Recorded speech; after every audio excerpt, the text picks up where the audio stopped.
জানো তো এক একটা দিন আমাদের এত ভালো কাটে যা কল্পনার বাইরে, আর এক একটা দিন বড্ড বাজে কাটে। আজকে দিনটা কিন্তু আমাদের খুবই ভালো কেটেছে।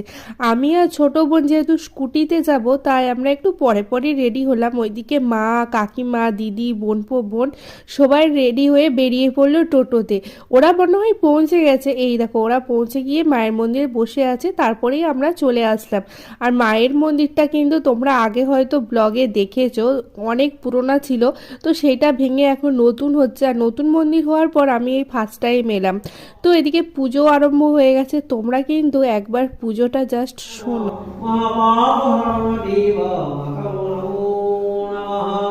এই পুরোহিত মশাই এত সুন্দর পুজো করে না, যা তুমি ঘন্টার পর ঘন্টা বসে দেখতে পারবে। তারপর পুজো কমপ্লিট হয়ে গেল, আর এইদিকে ভাত ভোগও দিয়ে দিল। আর এই ভাত ভোগ জাস্ট অমৃত। তো ওরা বাড়ির দিকেও রওনা দিয়ে দিল টোটোয় করে, আর আমরাও চলে এলাম স্কুটি করে। তো বাড়িতে চলে এসেছি। ভালো লাগলে লাইক করে দিও। টাটা।